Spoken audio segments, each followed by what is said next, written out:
What's going on, guys? Welcome back to the channel. If you are new here, my name is Alex. I talk about a lot of movies, and today I'm going to be talking about the movie Missing. Missing is an anthology sequel to the movie Searching. When her mother disappears while on vacation in Colombia with her new boyfriend, June's search for answers is hindered by international red tape. Stuck thousands of miles away in Los Angeles, June creatively uses all that latest technology at her fingertips to try and find her before it's too late. But as she digs deeper, her digital sleuthing raises more questions than answers. And when June unravels secrets about her mom, she discovers that she never really knew her at all. Now, I want to apologize for getting this review out so late. I was battling a cold. I had a sinus infection. Sinus infections suck.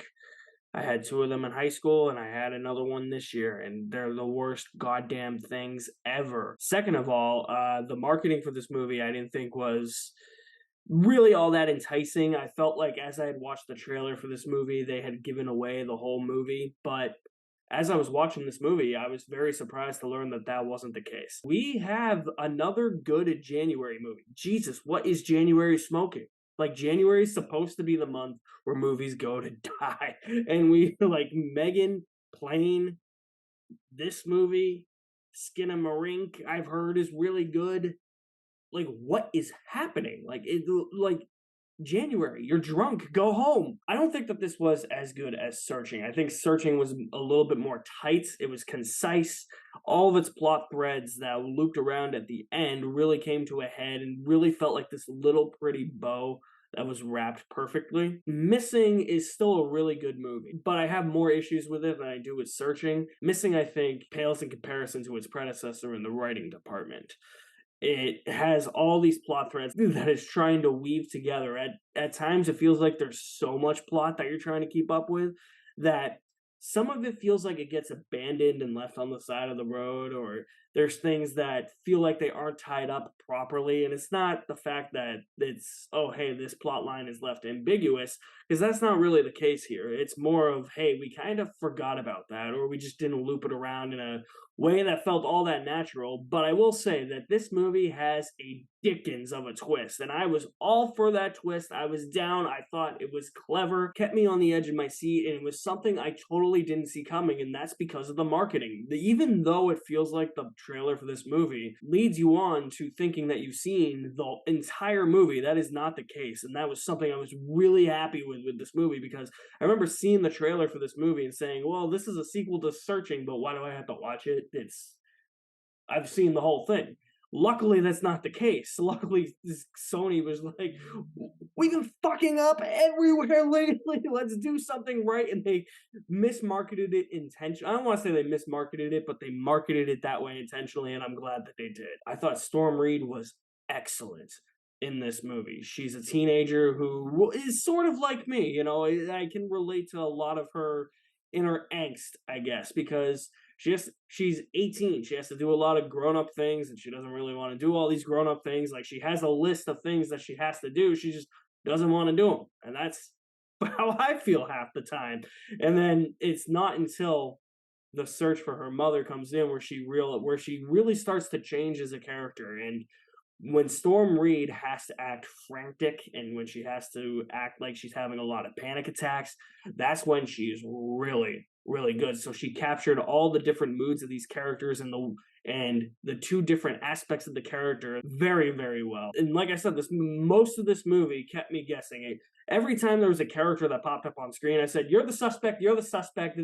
I know where this is going." And the movie just kept throwing me for a loop and a loop and a loop, and it kept throwing curveballs at me. And that's really what a good murder mystery should do. Why does Scream work so well? Because it lays out all these suspects to you, and it intentionally deceives you with specific clues to make you think that, hey, this suspect did it, this suspect did it, but they really didn't. And then they reveal that two other characters that probably aren't on your suspect list are actually the suspects.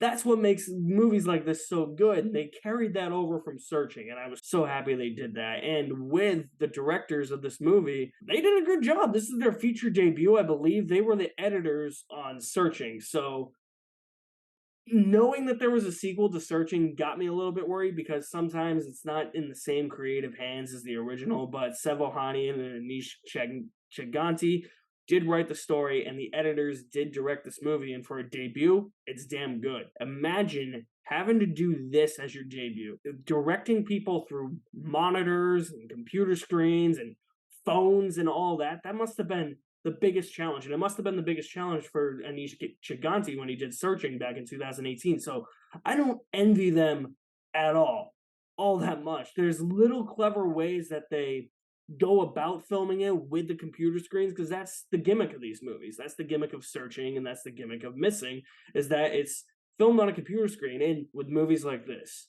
you have to make me believe that after a while I'm not watching computer screens. I didn't notice it after a while. I felt like I was just watching real-time events unfold as if I was watching a regular movie.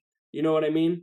And I had that feeling with the first one too. But like I said, I don't think the writing's that strong. Some plot threads just aren't wrapped up very well or abandoned completely. And I forgot to bring this up earlier, but I think it loses a little bit of credibility. Like there's just things where you really have to suspend your disbelief. It's really one of those things where it's how many plot contrivances can you swallow? It's kind of that type of thing. And just seeing Storm Reed's character maneuver around like different websites, I'm like, do any of these websites even exist? Like, is it that easy to access stuff? But I mean, that's kind of a given with a movie like this.